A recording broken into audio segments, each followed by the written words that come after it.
Assalamualaikum warahmatullahi wabarakatuh. Apa kabar semuanya, siswa-siswi kelas 10 MA Nur Pelopor Bandar Jaya. Semoga kalian semua dalam keadaan sehat walafiat. Amin ya robbal alamin. Jangan lupa untuk selalu menjaga protokol kesehatan, yaitu memakai masker, menjaga jarak, dan mencuci tangan.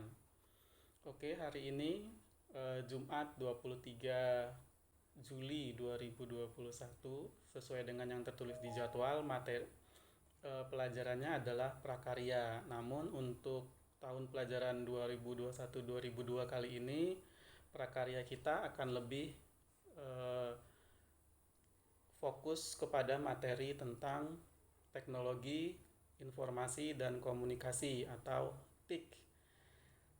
Kita mulai saja langsung materinya, yaitu pada bab 1 tentang operasi dasar komputer. Nah, di era globalisasi seperti sekarang ini, berbagai macam kegiatan dalam kehidupan sehari-hari, terutama di lingkungan perkantoran, itu tidak lepas dari penggunaan komputer.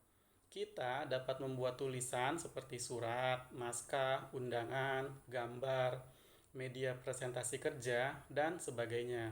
Kita juga menjadi lebih mudah dalam melakukan aktivitas dengan bantuan komputer. Sekarang kita lanjut ke pengertian komputer. Apa sih komputer itu? Istilah komputer berasal dari kata compute yang berarti menghitung. Artinya, setiap proses yang dilaksanakan oleh komputer merupakan proses matematika hitungan. Jadi, segala sesuatu yang dilakukan oleh komputer, baik yang ditampilkan pada layar monitor, suara, gambar, dan lain-lain diolah sedemikian rupa dari perhitungan secara elektronik. Komputer berfungsi sebagai alat bantu untuk menulis, menggambar, menyunting gambar atau foto, membuat animasi juga bisa, mengoperasikan program analisis ilmiah, simulasi, dan untuk kontrol peralatan. Awalnya, komputer merupakan peralatan yang mahal dan berukuran besar. Akhirnya, muncullah suatu komputer yang lebih kecil dan dirancang untuk digunakan oleh satu user dengan kemampuan mengoperasikan program yang beragam. Komputer seperti inilah yang disebut dengan personal komputer atau disingkat dengan PC. Akhir-akhir ini telah diciptakan pula mobile PC yang sering kita kenal dengan notebook atau laptop. Komputer ini mudah dibawa dan mudah untuk dipindahkan. Selanjutnya adalah jenis-jenis komputer. Jadi secara umum jenis-jenis komputer terbagi menjadi sebagai berikut.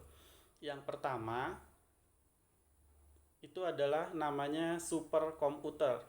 Secara umum superkomputer ini adalah komputer yang memiliki kecepatan proses paling hebat atau sangat cepat.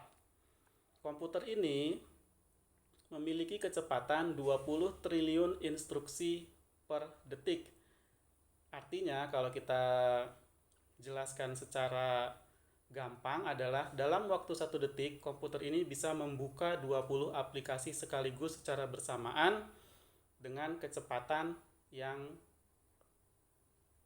baik, atau dengan mampu membuka aplikasi 20 triliun secara bersamaan dengan sangat lancar. Yang kedua adalah mainframe atau komputer besar. Mainframe adalah komputer yang sangat besar dengan kecepatan 50 sampai 20 ribu mFLOPS. Apa itu mFLOPS? mFLOPS adalah million floating operation per second, atau dalam bahasa Indonesianya adalah jutaan instruksi per detik. Jadi dalam waktu 1 detik komputer ini mampu menjalankan perintah sebanyak 20.000 secara bersamaan dengan lancar. Kemudian jenis yang ketiga adalah mini komputer atau komputer kecil. Mini komputer sering disebut dengan sistem mid-range, merupakan mesin besar yang berdaya guna atau powerful.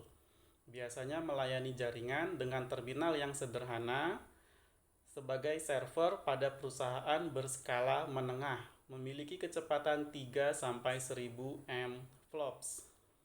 Sama seperti tadi penjelasannya, 1000 mFlops berarti dalam waktu 1 detik komputer ini bisa menjalankan 1000 perintah dengan lancar. Yang keempat adalah workstation atau terminal kerja. Workstation merupakan mesin yang powerful. Komputer-komputer ini mempunyai kemampuan untuk menyelesaikan aplikasi perhitungan yang rumit dengan kecepatan 50-500 mFlops. Kemudian yang kelima ada mikrokomputer. Nah, mikrokomputer inilah yang lebih dikenal dengan personal komputer atau komputer pribadi atau yang lebih kita kenal dengan PC. Merupakan komputer yang murah dan dibuat atau diproduksi secara massal atau secara banyak dengan kecepatan 1-50 mFlops. Jadi komputer-komputer yang biasa kita pakai atau yang sering kalian pakai misalnya di warnet atau di tempat rental itu biasanya memiliki kecepatan 1-50 mFlops. Artinya dalam waktu 1 detik komputer itu bisa menjalankan 50 perintah atau 50 aplikasi secara bersamaan dengan lancar. Biasanya menggunakan sistem operasi DOS atau Windows atau sistem operasi yang sejenis. Yang sering digunakan sekarang adalah menggunakan operasi Windows yang sering kalian pakai di laptop atau di personal komputer. Komputer ini digunakan untuk aplikasi-aplikasi standar.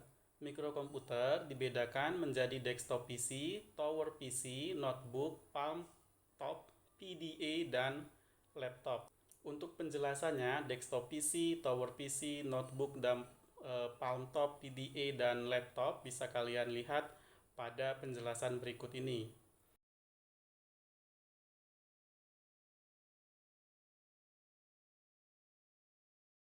Kemudian yang keenam adalah microcontroller.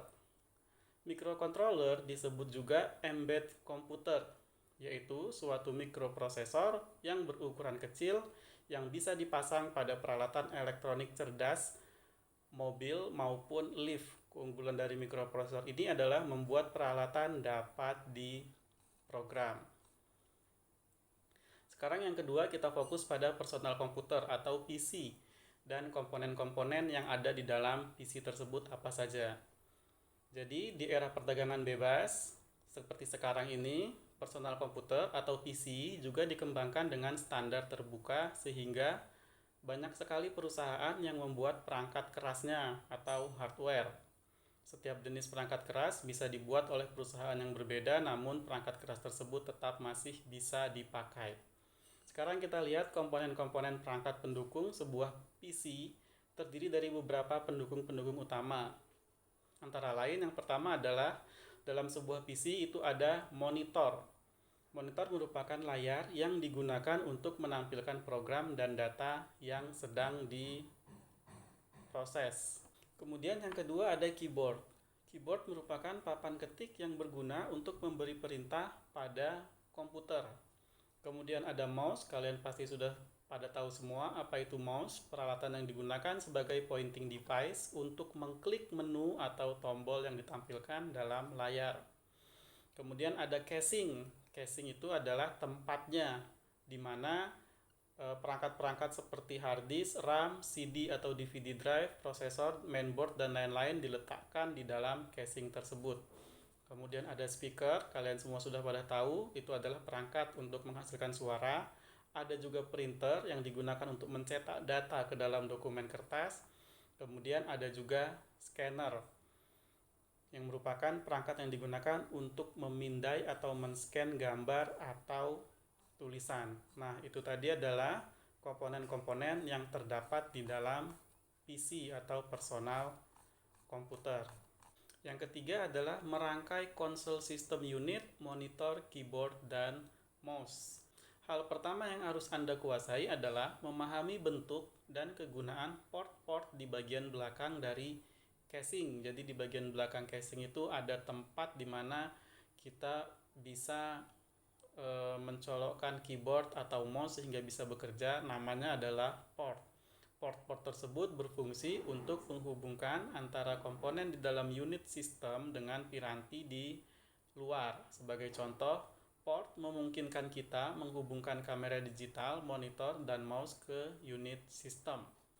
Oke, itulah materi untuk hari pertama kita pada pelajaran TIK hari ini. Silahkan kalian pahami materi-materi yang sudah Bapak berikan tersebut.